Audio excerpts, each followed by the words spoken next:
Yeah. Hey everybody, it is Libby with Fearlessness. What is fearlessness? It's that underlying grit that we have as entrepreneurs that help us forge ahead. Even when hope seems distant, it's the courage to walk through those fires of hell knowing that we'll come out stronger on the other side. Stay tuned and learn how to get fearlessness. I'm your host, Libby DeLucien, and we have a special guest today. Vitaly, would you like to introduce yourself? Yeah, Vitaly with Simple Lawns and Landscape Design. We're located out here in Vancouver, Washington. We work both Vancouver, Washington, Portland, Oregon. We are about a $3.5 million company, focused on getting up to 5 million this year. So that's our goal this year. Wow, that's a pretty big stretch goal for growth. Yes. To increase by two. Is that 1.5 or 2 million? That's going to be by pretty much a little bit more than 1.5 million. A little bit more than 1.5. So, yep. I have a great question when it comes to like that much growth. Mm-hmm. What would you say, like one of your probably your most powerful lesson in growing and scaling with that large of a goal? Mm-hmm. I'm sure you've done it in the past, or what you're currently going through right now, because we're 3 months into the year. Yep. What's your most powerful lesson you've learned when you want to grow or scale that large? Well, we did have to take a few steps back. We always hired for experience, trying to find the guy with the most amount of years of experience. And that has bit us in the butt so many times. And so I just went towards hiring for culture, and it's worked out way better for us. It does take a little bit more time, I guess, setting things up and stuff like that, and training and teaching, but it's the better way to grow the company. They're going to be around, you're going to want to work around them. They're not going to ruin the culture of the company. So that's something that's been a huge life lesson for me, is hiring a lot of employees with just experience, and then knowing they would not fit the culture, and then keeping them on for way too long. Yes, and we've all been there. Yep. So saying that you don't hire necessarily for experience. Yeah. What do you think about like resumes or references? It's good. References are really good regardless. But they have to be professional references, because I get way too many references that are like, oh, here's my brother, here's my sister, here's my aunt. She can say something good about me, and those are not good references. You have to make sure they're legitimate references. What I noticed works also is you ask all these questions, and then you tell them like, okay, they give their answers, and they're like, would your boss say the same things that you just told me? And then you kind of listen to what they say. You like, okay, and then they'll kind of start to stutter, and and then everything they were saying is probably a lie. Also, what I look for, like during the interview process, if they have a problem with every single company they work for, they're going to have a problem with you as well, no matter what. Because if they made problems with that boss, and that boss fired him for that reason, and that boss was cheating on them or cheating their pay or whatever, and then this boss did this to them, they're going to have that same energy and that same negativity against you. So we try to make sure, if some, people that are honest is a very big thing for me. Also, people that are positive, people that are, that I could see here, and, I could go out to lunch with, and I'll have a good time with them. And, it's been definitely a journey, and, learning this as I go, because I started the company pretty young, and, as we're growing, making a lot of mistakes down the road and learning from them. So let's talk about that. What do you think is the most significant mistake you've made as an entrepreneur? Like which ones that come top of mind? You're like, oh, I should have done that. Definitely managers, hiring managers that were, very qualified for the job, and them just ruining the culture of the entire company, them coming in, stressing me out like crazy.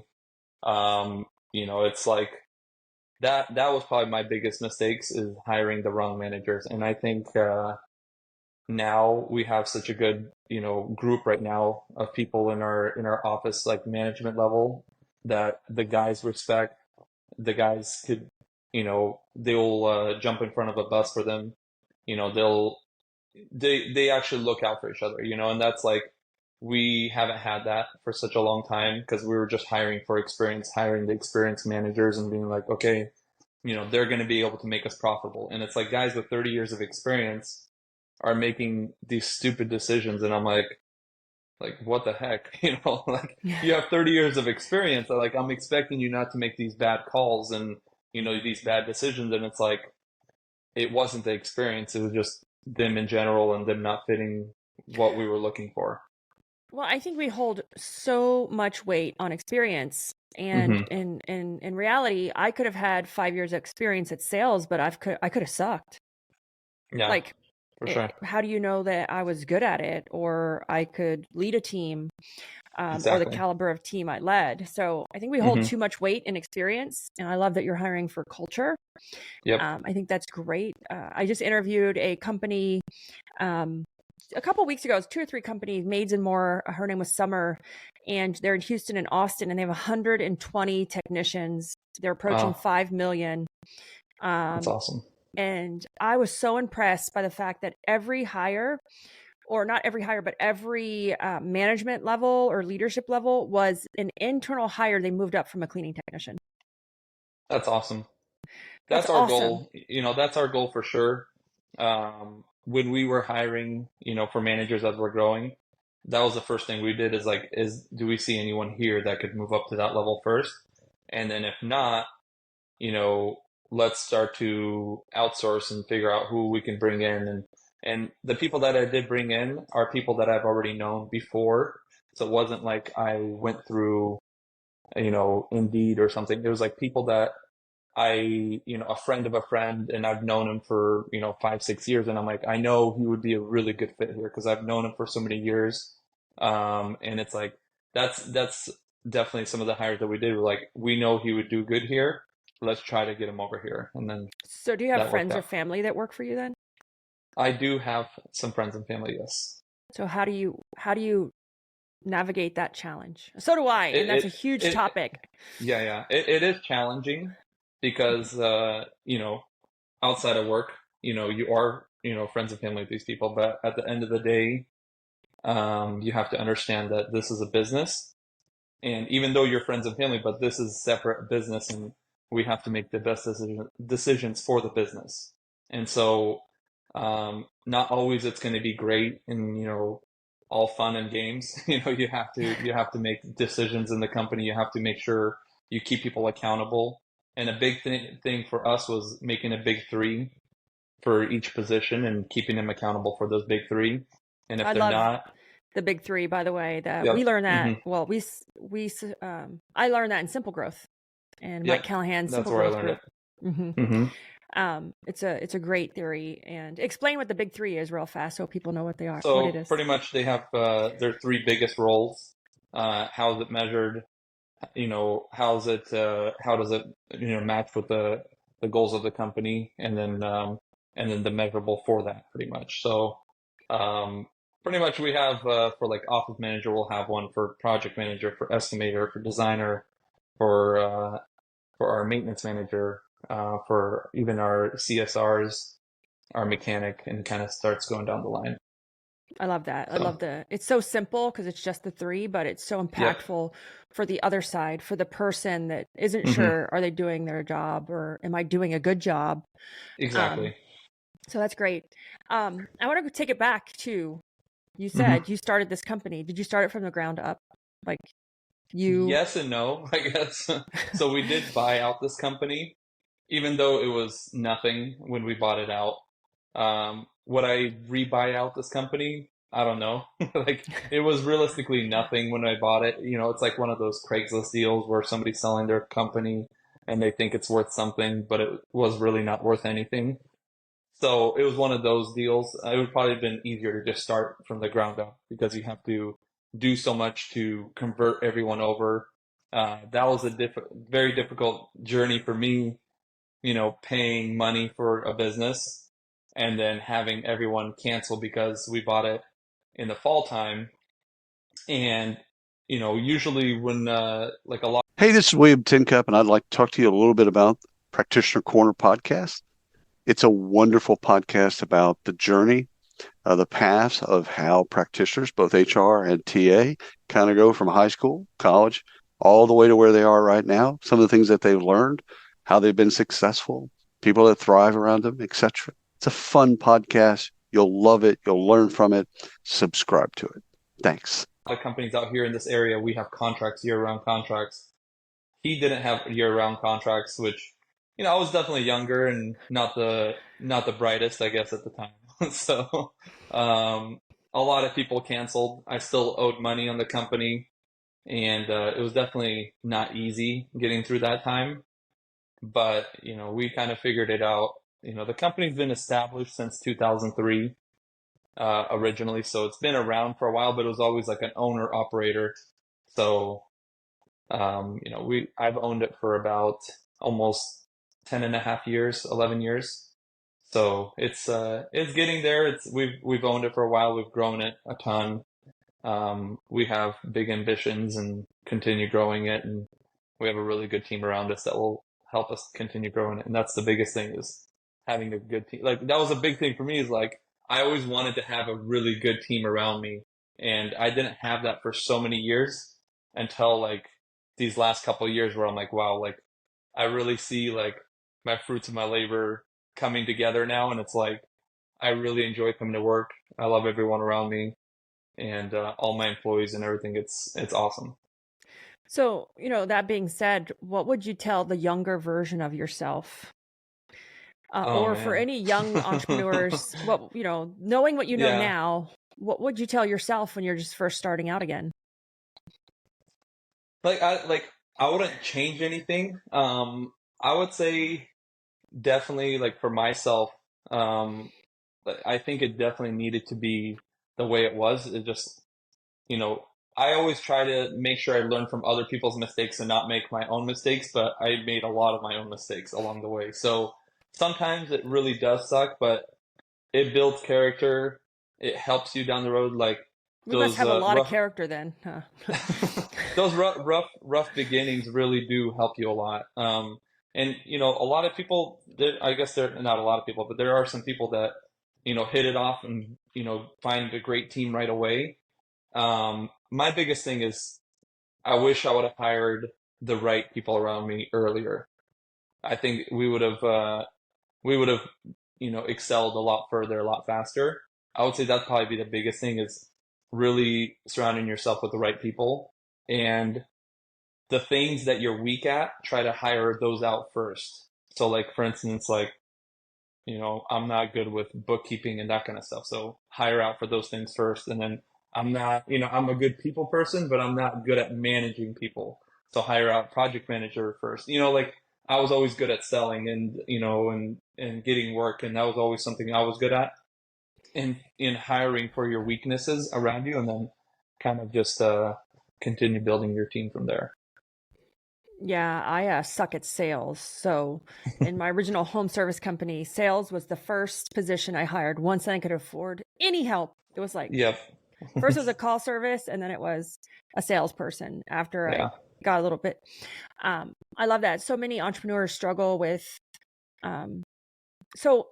they struggle with hiring or even attracting or knowing what they want, even just knowing what they want. But you had said it, and we started from the beginning, and it's culture. It's your core values. And so many of us, and I'm guilty of this, dismissing those core values when we start, because there's so much burning down around us. There's so much chaos, and the phone is ringing, and that we dismiss that. But at the end of the day, if you focus on that first, you can skip so many other mistakes. They're so important. And also, I guess another thing I would do is let go of people a lot sooner. Because I would keep on people, because I'm always a guy that advocates and, okay, they screwed up, let's give them another chance, and it'd be another chance, like 50 more chances, and I'd give people too many chances, and then it's like, man, it's going to really hurt to let them go, because, we're going to really struggle to find a replacement. and you don't realize how much it's hurting you until you finally actually let them go, and you're like, then everything opens up even more. Like for instance, when I fired my project manager, and it was the worst, like probably horror story, firing ever, like where he's like, I'm gonna kill myself, I don't know, I'm gonna have to be out in the streets now, like I'm going through a divorce right now. I thought you were my best friend, and like, and it was just like blowing up my phone nonstop, like, really, really sucked. And then like it was horrible for about, and why I remember too, because it was on my anniversary when I did it. I'm like, okay, I just need to get this over with, rip off the Band-Aid and just do it. And that was not a fun anniversary, that's for sure. And it lasted for about 2 weeks, and then it pretty much kind of dwindled down, and stopped hearing from him. And then all the stuff started opening up. Employees started coming up, thanking me for letting him go. And you're like, why didn't you tell me that sooner? Right. It's like, and then we'd hear from customers how like he would give them like a bunch of free work just so that they're happy with him, because they weren't happy with him before. So he would like give out a bunch of free work, like thousands and thousands of dollars to customers, just to keep them happy, even though we were already negative on a project, and giving out even more money. And, and it just like, it was definitely painful to let him go, but I don't regret, like anybody that I did let go, I never regret it.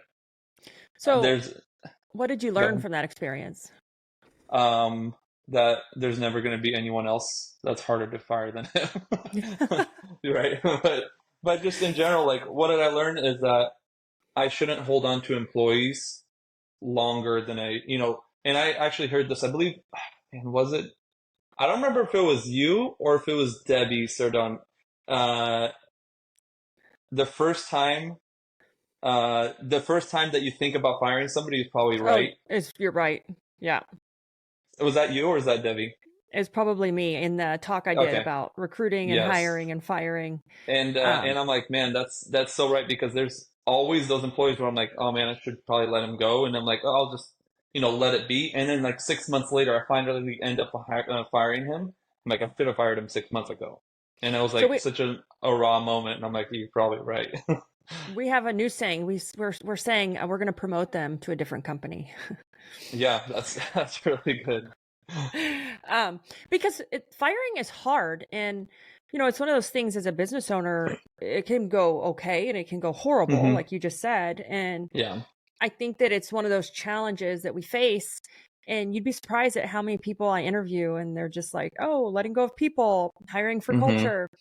There's a trend. If you listen to this podcast, for our listeners, there is a trend of every successful business owner I have on here. They all talk about hiring for core values, firing fast, and focusing on getting the right team. And these are not planned. I mean, my questions are planned, but the answers are not planned for our listeners. Yeah. And it's such a common trend. Yeah.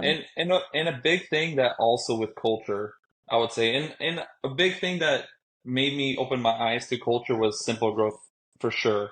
Like that helped me a ton. Is like, I was kind of lost when it comes to that, because I was just like, why are all these guys leaving? They're leaving for like 50 cents, $1 more that another company's paying them.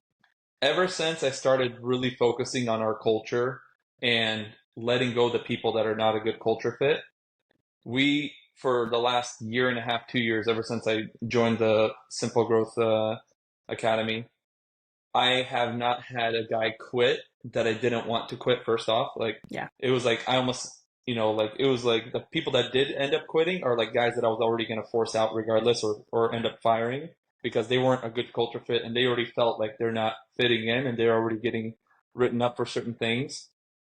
Or like just in general, like we haven't had any good guys quit. And that's like a testament to that, just culture in general. Like, you keep good guys, even though there's other companies that are willing to pay them more. They love working here because they like the culture here now. Like before, I would just have to rehire and rehire and rehire, retrain, rehire. And it was like just this constant battle that was so difficult, and that's so expensive for a company, just trying to retrain and even find somebody, like it's so hard. So, that helped us so much just in general, just improving our culture. We didn't even have any core values before. Like literally, like that wasn't, we had nothing. So we created all that like a year and a half ago, or I think it's actually been, yeah, a year and a half ago. So that Our was the first time culture, ever having it. and that's crazy. I have a question for you when it comes to culture and core values. But one thing I've noticed, we've worked so hard in one of our companies on culture that it actually pushes out bad hires. Like they're For so sure. uncomfortable. They're like, you people are crazy. Yep. And they leave, and you see that uncomfortability start to creep in because maybe they were good at interviewing, they looked good on a piece of paper. Yep. But that culture is so strong that they leave on their own, and it's a pretty good end. Like they're like, hey, this is not for me. Like, Yep. And that's a great place to be in. I'm trying to get both my companies in that spot right now. But I have a really good question for you on this one. Yeah. What would you say to my lawn care guys, right? I use SA, I'm in SA, I'm a certified advisor, love Mike Callahan. We do recruiting for like 200 or 300 lawn care companies. So I'm not knocking my lawn care guys. I love the green industry. But what would you say to those who don't think culture is important? Because it's kind of like this in the green industry, like they're either like great with culture and they understand it and they're all in, or it's like this, I don't need it. Just come to work. I'm paying you a good paycheck. Just show up. Or they don't understand what culture is. Because I think that sometimes in the green industry, or in a lot of male dominant industries, they think that the guys don't want culture. They're like, oh, my guys would never do that. Like, they don't want kumbaya and singing, but that's not necessarily what culture is, right? Like, sunshine and rainbows. So how would you go to describe to maybe some of the people that are resistant or think their guys in the field don't crave that? What would be your response to that? I call crap. Like, it's something I thought, like, it's like either you're a hard worker or you're not a hard worker, and of course, like, that is part of culture as well. Like having a hard work ethic and being able to be efficient. That's one of our core values is efficiency. Mine's hardworking. One of my core values is hardworking.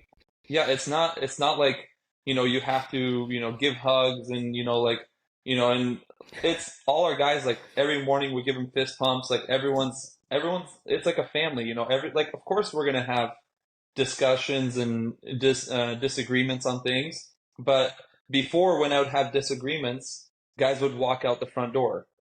Now it's like we have disagreements. They're like, hey, like, we do have our disagreements. We'll figure it out type of deal. We'll just move forward from this and we'll get it figured out. Not we have our disagreements and we're walking out the front door because we don't respect you. We don't really like working here anyways.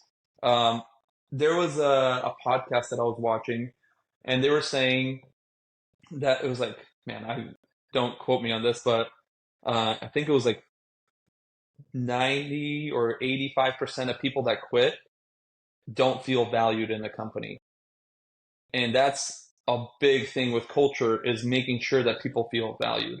And it's not even like, a lot of people are not quitting for more money. A lot of times they're quitting because they don't feel valued.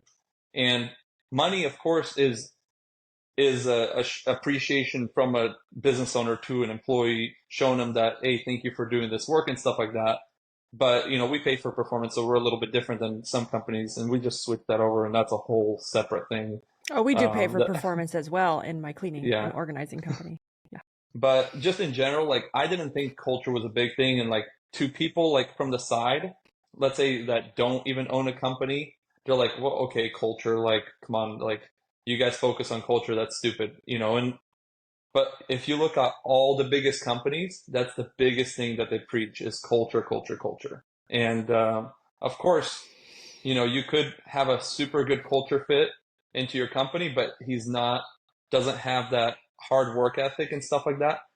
That means they're not fitting the culture as well. It doesn't have to always just mean, because we've had really good guys here. Like, it's actually a guy that I recently let go. Great culture fit. Like, he gets along with all the guys, he fits with all the guys, but he's just not able to keep up to the efficiency. And we've had multiple talks with him. And when we let him go, it wasn't like he was pissed off. He understood.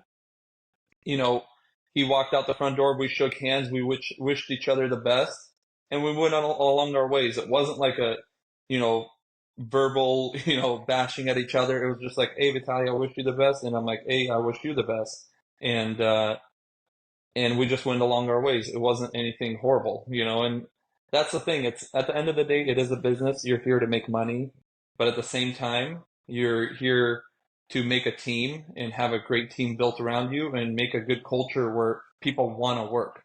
And when you have a good culture, that's another thing is you start getting a lot more employees coming in the front door that you're not even looking to hire. They're just coming in because they hear about how good it is to work about your company. You know, that's something that's been working really well for us, and we're having lots of guys talk really good, you know, about our company, and we're having friends and family of, you know, of our employees coming in and wanting interviews because they want to work here. That's awesome. And that's like the greatest place to be in. Yeah, for sure. So my last question is, you know, you have 3 kids, right? 3 kids. Yeah. 4th one on the wife. way. Oh, I didn't know that. Okay. Yeah, it's kind of new, but yes. Wife trying to get from 2.5 to, or was it 3 to 5? Yep.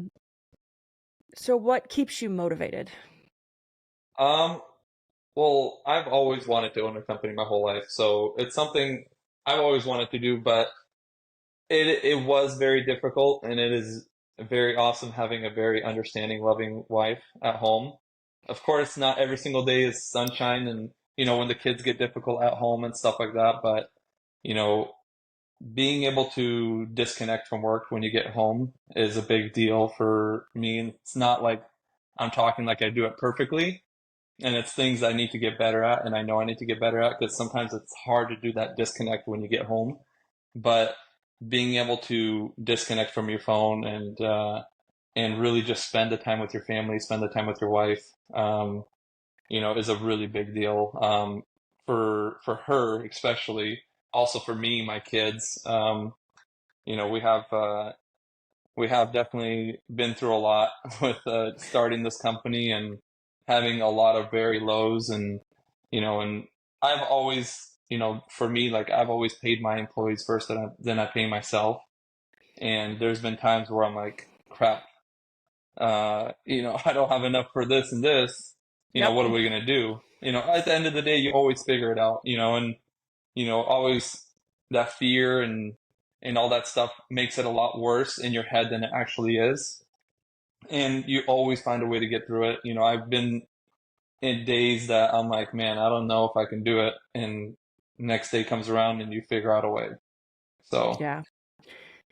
You know, there's been definitely ups and downs, but we're always working on the upward trend. Yeah. There's this saying that, it's, you know, all entrepreneurs, we go to sleep at night, right? And I got this because I looked at my watch one morning when I woke up, and we'll go to sleep at night. It's the fear. We're in our own heads. You can call it imposter syndrome, whatever you want to call it. Yeah. You go to sleep and you wake up and it's like, you reset to 0. Like, it's almost like, and the reason I looked at it, I had looked at my watch when I got up to exercise and everything was at 0, 0, 0, 0, 0.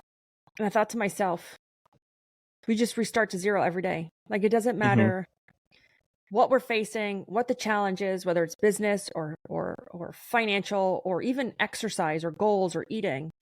It's okay. Who cares about what happened yesterday? Because we restart to 0 today. Yep. And you can take that challenge and face it and head on, and just know that, like, every day I get to start to 0, and don't judge myself off what I did yesterday. Yeah. That's good. So, before we wrap up, well, you've told us your goals for the 5 million and a baby on the way, but is there anything that you have in the works? Anything that we can expect to see from you? Anything kind of exciting that you want our listeners to know? Man, I guess we have a bright future. We have a young, ambitious team, and that's the cool part is having a young, ambitious team. Like knowing just in our area, there's not a lot of younger companies on the uprise, and it's a really good feeling. It's a really good feeling having a lot of people that can support you, help you, and kind of get through the journey. And I hope the best for every company, and have them be successful. There's going to be some lows, but it's all mental. You got to be mentally strong, get through those low times, and always find a way. We pray every single morning. Make sure that we put our ask God for protection over our company, over our guys, any kind of injuries, accidents. So we are religious, and we try to make sure that you know we're not doing this alone. We have each other's backs. If somebody's struggling with something, we're gonna help you out. And it's a good feeling being in this place where we're at right now, and knowing to when I was by myself for so long, and feeling like I have so much weight on my shoulders, and having where I can kind of take things off my chest, take weight off my shoulders, and have other people that can support me through these decisions, and help me through that. So I really hope whoever's watching this podcast, I guess, can build a great team around them, and expand, and be in a better place where they can spend time with their families and loved ones, and not have to stress out and work 120 hours, Yeah. 24 hours a day. So that is so true. So many entrepreneurs struggle. We've all been there. Mhm. And, we just watching the people that we interview and interacting, I always tell people that there is light at the end of the tunnel. You have to go through this journey. You have to fear these challenges. You have to face these fears, because if not, it's not going to condition you to deal with what's on the other side, right? For sure. So I want to thank you, Vitaly, for being a guest on the Fearlessness Podcast. Thank And for our listeners, if you guys want to catch any of our other episodes, you can find them on libbyd.com or thefearlessness.com. And I also want to thank my sponsor, WootRecruit, who helps me or who supports the podcast as well. And guys, so that's a wrap for a look into the heart of fearlessness. Remember, every step we take is a move towards our own strengths and our courage. Keep walking through those fires, because on the other side lies a version of ourselves that's unstoppable. I'm Libby, reminding you to embrace your fearlessness. Until next time, stay brave, stay bold, and keep pushing forward.